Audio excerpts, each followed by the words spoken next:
Muy buenos días a todos. Deciros que el vídeo anterior, el primer vídeo, lo grabé el día 15 de agosto. Y este segundo vídeo lo voy a grabar el día 19 de agosto. Es decir, hoy es viernes. Como podréis apreciar algunos de vosotros, estoy a la puerta de la iglesia protestante de Valdoreix, que luego ya os pondré alguna foto que saqué el otro día acerca de esto. En cuanto a esta iglesia, que es una iglesia protestante o evangélica, que para el caso es lo mismo, tengo que deciros que conozco a algunos de sus miembros e incluso de sus pastores. Hace ya tiempo con algunos de ellos que no me veo, pero nos conocemos perfectamente.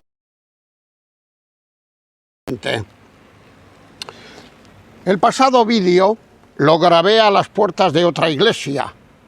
En este caso era una iglesia católica en el barrio de Bufalà, de Badalona, y lo quise grabar allí. Este es el primero que viene a interrumpir, espero que pase pronto.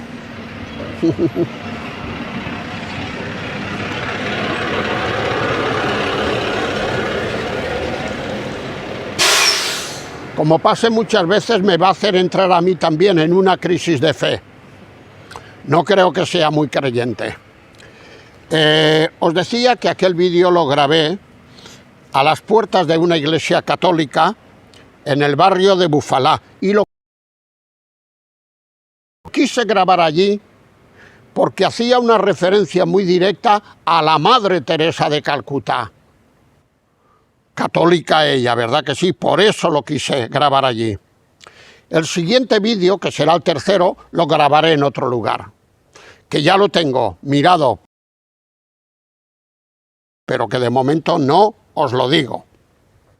Bien, pues después de esta introducción que creo que era necesaria, confirmar que estamos en este tema de las crisis de fe.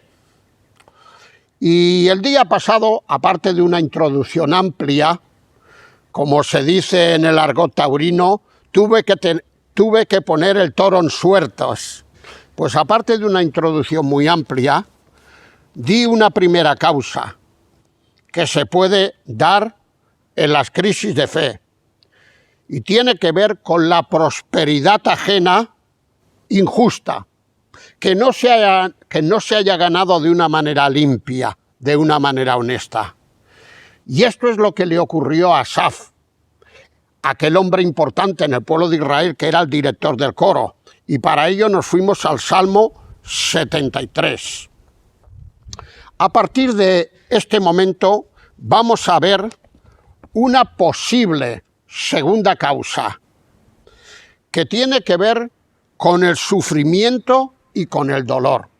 Sí, vamos a decirlo todo.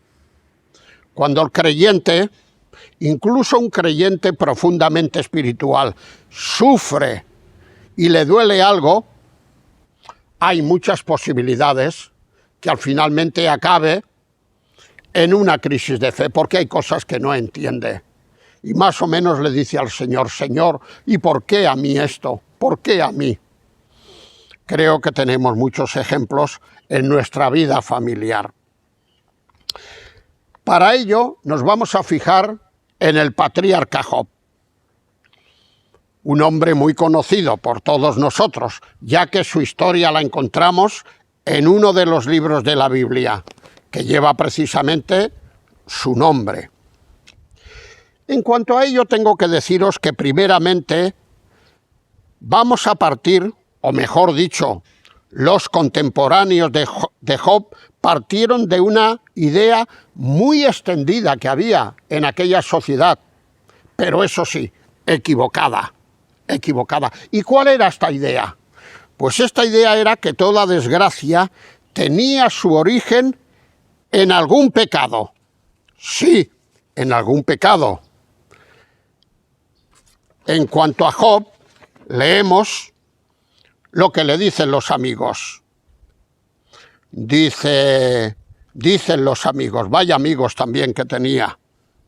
Mas, oh, ¿quién diera que Dios hablara y abriera sus labios contigo y te declarara los secretos de la sabiduría que son de doble valor que las riquezas? ¿Y qué ocurriría si Dios te hablara? Pues que conocerías entonces que Dios te ha castigado menos de lo que tu iniquidad merece. Pero ¿cómo se atrevían al pobre Job con lo que estaba sufriendo en decirle estas palabras? Pues vaya 3 amigos que se había buscado.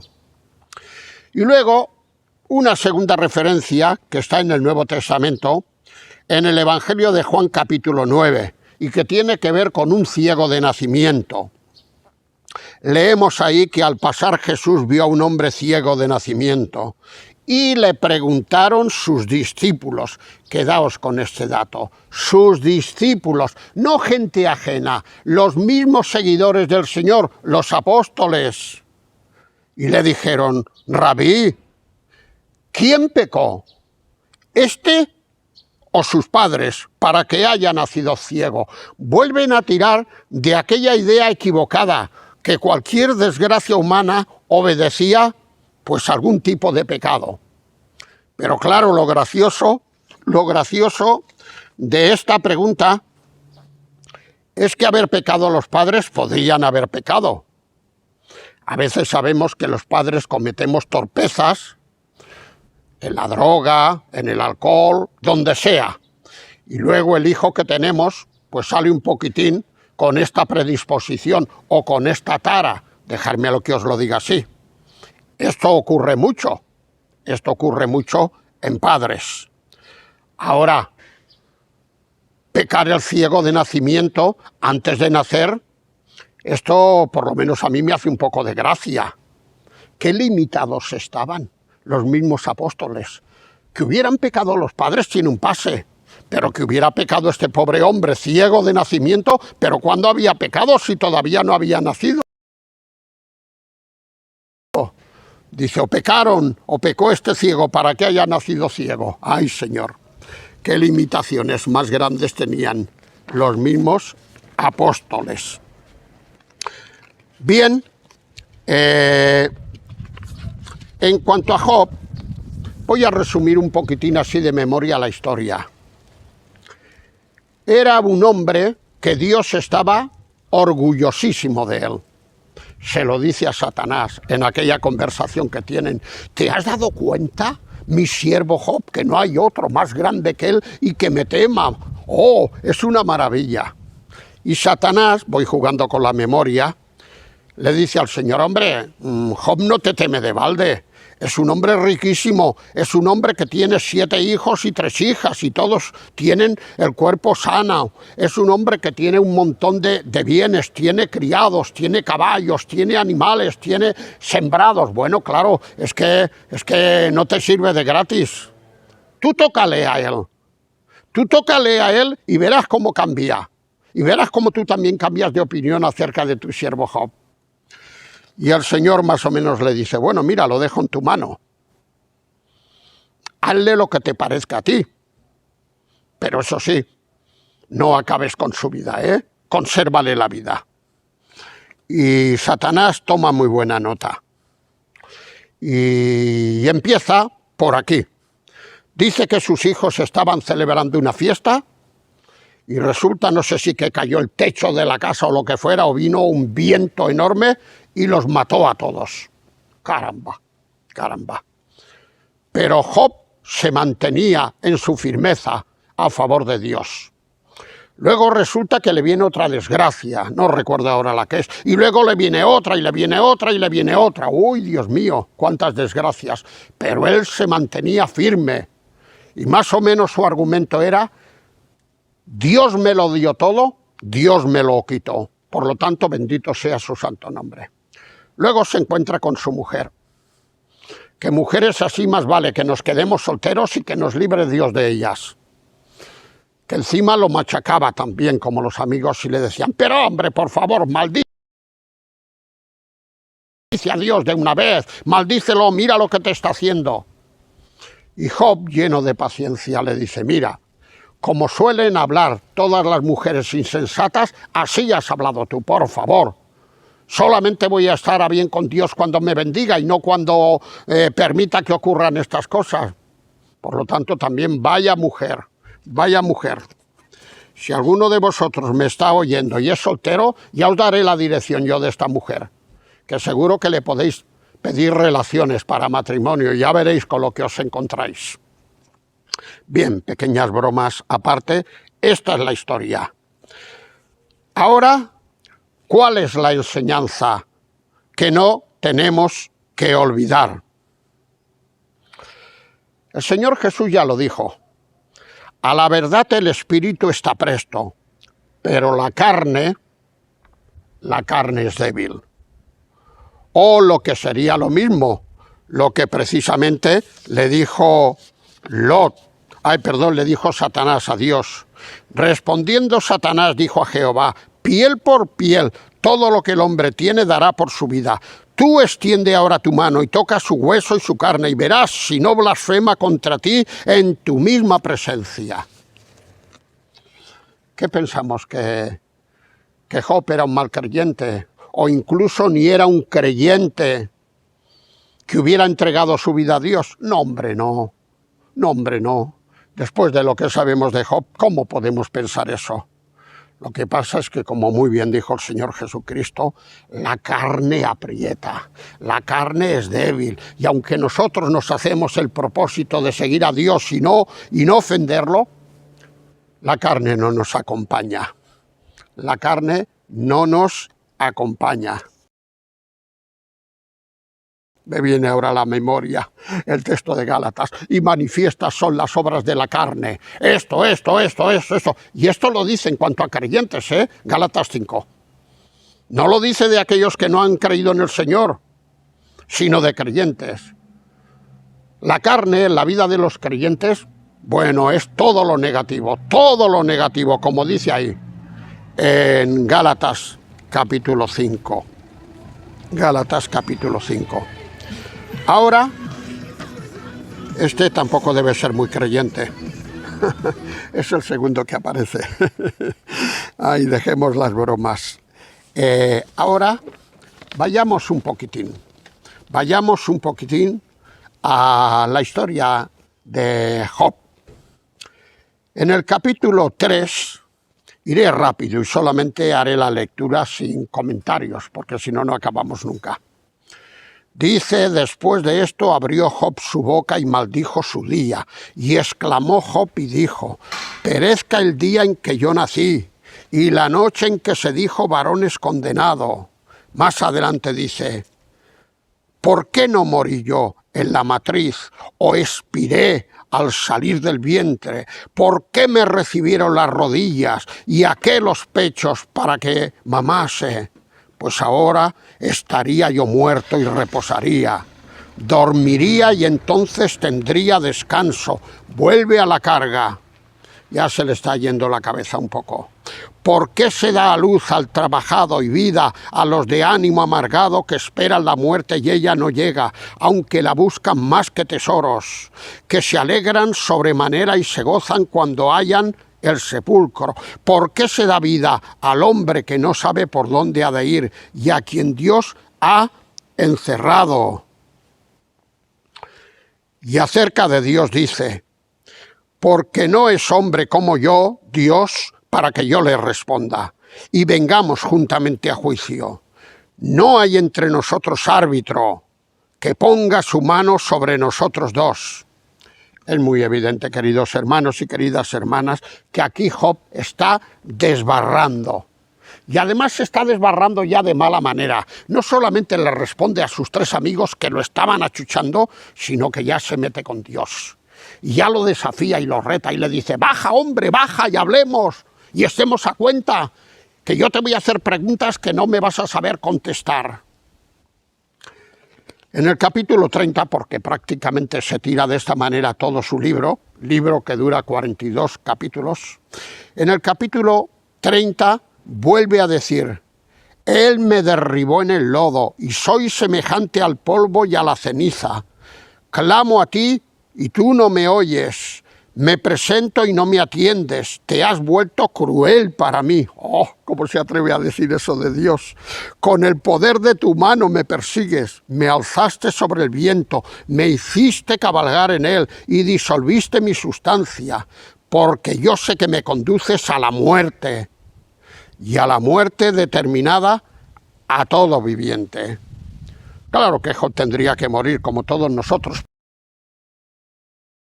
porque la paga del pecado es la muerte, y él era pecador aunque era un buen creyente. Pero no le cargues esto en las espaldas de Dios, por favor. Capítulo 40.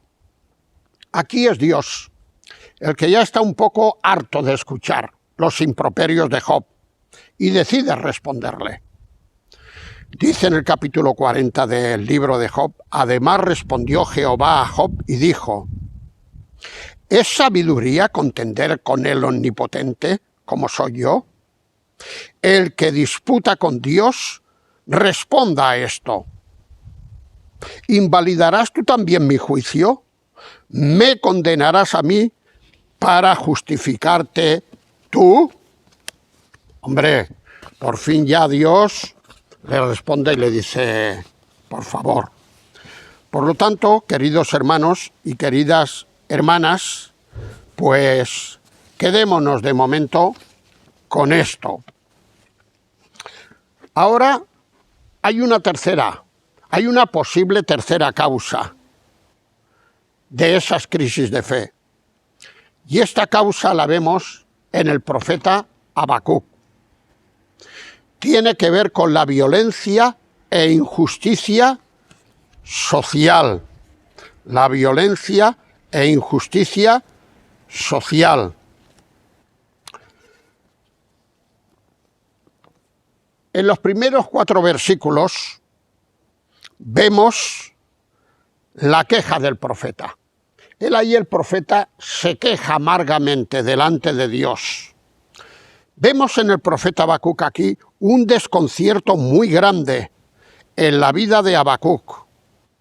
A todo esto recordar la definición que dimos por el diccionario Santillana y el diccionario Espasa, y es que una crisis tiene que ver con cambios decisivos que originan inestabilidad e incertidumbre en la persona. Cuando se producen estos cambios de esta manera es cuando nos viene la crisis. Pues bien, aquí Habacuc ha entrado en crisis también. Como he dicho, vemos por un lado un desconcierto muy grande en la vida de Habacuc. Desconcierto que finalmente le lleva a esta crisis. Aunque también dijimos, y lo puntualizamos ahora, de que pensamos que esta crisis de Habacuc se produjo solamente en un estado embrionario. No fue una crisis tan profunda como la que tuvo Asaf, que vimos el pasado día, o como la que tuvo Job, que acabamos de ver ahora. Fue en un estado embrionario, pero al fin y al cabo, una crisis espiritual. A partir del versículo 5 y hasta el 11 vemos la respuesta de Dios. Él le pregunta y dice: pero Señor, ¿por qué me haces ver todo esto? ¿Pero qué está ocurriendo en la sociedad? Resulta de que yo ya no sé por dónde tirar, porque si vas a los jueces se han vendido y no te hacen justicia, y si vas al otro lo mismo, es que aquí no hay nada en su sitio. Vaya, menudo pecado, el pecado del pueblo, y en medio de este pueblo y de este pecado tengo que ministrar yo. Aquí me has mandado para ministrar. Y Dios le da la respuesta en los versículos 5 al 11 y le dice: tranquilo, Habacuc, porque yo voy a hacer una obra que él le llama obra extraña, porque la obra que él hizo ahí no es normal al corazón misericordioso de Dios, pero en ocasiones no le queda más remedio. Es como cuando un padre tiene que disciplinar a un hijo, castigándole o dándole unas collejas, sin hacerle ninguna herida ni nada malo, pero vaya, para que escarmiente. No lo hace a gusto, pero claro, no le queda más remedio. Y él habla ahí, pues que va a llamar a un ejército invasor, que es el ejército de los babilonios, capitaneados por Nabucodonosor, cosa que vemos en la Biblia, y que ellos van a poner orden en aquella sociedad. Y a través de ellos Dios, va a juzgar el pecado del que se está quejando ahora Habacuc. Y a partir de aquí, Habacuc, si estaba antes confundido, ahora todavía lo está más. Dice, ahora aún te entiendo menos, Señor. Ahora resulta que tu pueblo, que es muy malo y muy corrupto, tú mandas a un ejército invasor que es el doble de malo y de corrupto que él. Es que no te entiendo, cada vez lo estás haciendo todo peor. Y luego en el capítulo 2, por ir sintetizando, Dios ahí expone lo que luego le ocurrirá a ese pueblo invasor, Babilonia, lo que le va a ocurrir. Y con todo lujo de detalles a través del capítulo 2 dice, a estos también les llegará su momento, también les va a llegar su momento.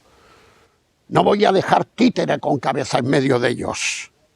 Y ya finalizando el capítulo 2, en el versículo 19 y 20, vemos una recomendación muy clara de parte de Dios. Dice en el último versículo del capítulo 2, «Mas Jehová está en su santo templo». Y luego la versión, la Nueva Biblia Española, muy buena versión, aunque sea católica, muy buena versión, traduce «silencio» en admiración, «silencio». Calle delante del Señor toda la tierra. Él está en su trono, Él lo está mirando todo, Él va a poner orden. ¡Shh! Por favor, silencio, que se calle de una vez toda la tierra. Y entre ellos tú también, Habacuc, entre ellos tú también te tienes que callar. El día que viene veremos la solución a esta crisis en Habacuc. Veremos, pero ahora no toca. Pasemos a nuestro cuarto y último motivo de crisis. Esto se da en Juan Bautista, el bautizador, y tiene que ver con la pasividad de Dios. Para Juan Bautista Dios estaba tardando en intervenir. Bueno, de hecho es que no intervenía. Por lo menos Juan lo ve de esta manera. Y vamos a leer el capítulo 11 de Mateo. Solamente leerlo y versículo 1 al 7. Bueno, antes de leer este capítulo 11, tal vez hacer una semblanza de la persona de Juan. Juan era una maravilla de creyente. Era un hombre austero. Era un hombre con credibilidad espiritual. Era un hombre en el que creía todo el pueblo de Israel. Él vestía lo más humilde que podía. Comía la comida más humilde. No se relacionaba con nada de pecados. Y era un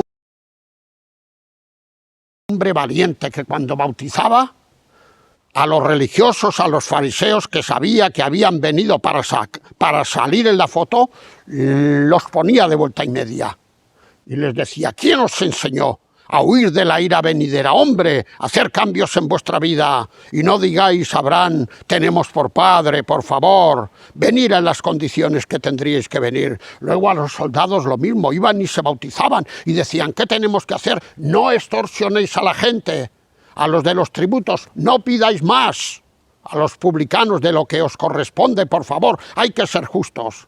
Por lo tanto, ese era Juan el Bautista. Incluso al rey Herodes, el que al final acabó con él, Herodes, el tetrarca o Antipas, le decía, Herodes, ¿no te es justo tener relaciones sexuales con tu cuñada, con Herodías, la mujer de tu hermano Felipe?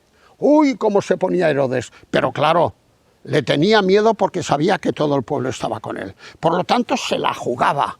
Era un hombre valiente.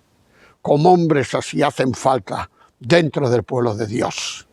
Y dicho esto un poco así a vuela pluma, improvisadamente, pasemos a esta porción.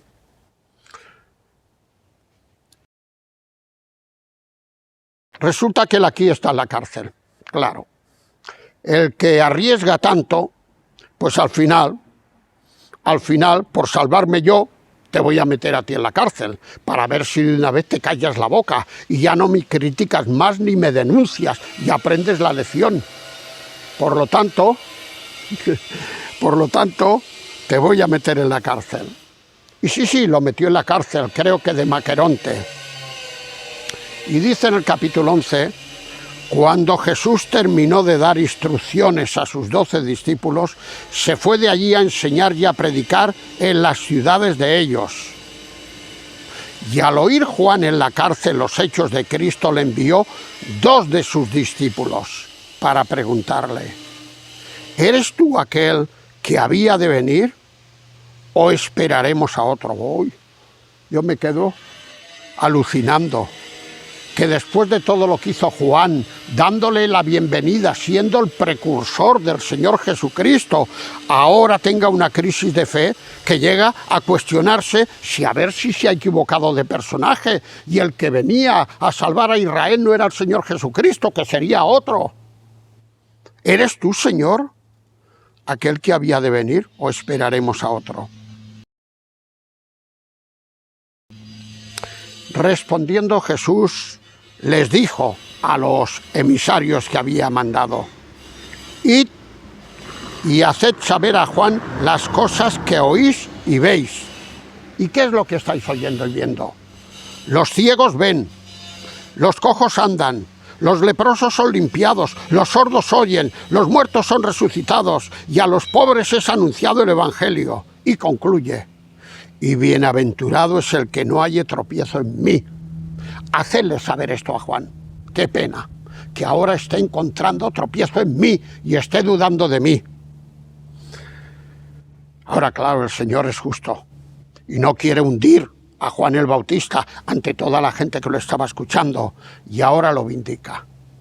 Mientras ellos se iban a darle el recado a Juan, Jesús comenzó a decir de Juan a la gente, ¿qué salisteis a ver al desierto? Una caña sacudida por el viento. En este momento Juan estaba siendo una caña sacudida por el viento, zarandeado. ¿Por qué? Porque claro, una cárcel y el sufrimiento que estaba padeciendo allí pica mucho. Y luego, por si esto fuera poco, en el capítulo 14 y versículo 10, leemos que Herodes ordenó decapitar a Juan en la cárcel. Ordenó decapitar a Juan en la cárcel. ¿Dónde está aquí, pregunto yo, su providencia? La providencia del Señor en guardar a los suyos. Yo te guardaré y estaré contigo. ¿Dónde está? Pues hemos de decir que, mirado como se mire, brilla por su ausencia. Y todavía la providencia de Dios apareció menos cuando Herodes decidió darle muerte en la cárcel. Y el Señor no intervino ni hizo nada para librarlo. Por lo tanto, vamos a decirlo todo, pero el Señor tiene sus planes. Claro que tiene sus planes. Motivos de crisis. Hemos visto ya 4. Y para el día que viene nos queda el 5º motivo. Es un motivo muy completo que tiene que ver con el personaje Abraham, el cual también tuvo crisis, ¿eh? No pensemos que... No, ya veremos por textos bíblicos que Abraham también tuvo su crisis. Así pues, queridos hermanos y queridas hermanas, dejemos el tema aquí y yo, como siempre, voy a terminar en oración. Y luego mi hermana Noemí me desconectará. ¿Ves? Por el otro lado, si puedes, por aquel lado de allí que está el puntito. Señor y Padre, te damos muchas gracias por tu salvación, por tu cuidado, por tu providencia sobre nosotros. De cuántos peligros no nos has librado a lo largo de nuestra vida física aquí. Yo ya con 76 años, camino de 77, dentro de pocos meses los hago. La de casos que recuerdo donde tú interveniste a mi favor. Pero muchas veces también quieres que pasemos por la prueba, porque tú sabes, y nosotros también, que como dice Santiago en su capítulo 1, no Santiago, el apóstol San Pedro, en su primera carta, capítulo 1, La prueba es necesaria, es mucho más preciosa que el oro y necesitamos pasar por ella para que nuestra fe sea una fe mucho más grande y mucho más pura. Tú quieres llevarnos al cielo en las mejores condiciones. Y aunque el que sufre esto no lo va a entender nunca, pero tú tienes estos propósitos para nosotros. Muchas gracias. Yo te quiero pedir que si este vídeo lo ve algún creyente, alguna creyente que esté pasando por prueba, la que sea, que se agarre bien a tu brazo y que se ponga a escucharte, dispuesto a escucharte. Y recibe nuestras gracias por todo. Te las damos en el nombre del Señor Jesucristo. Amén.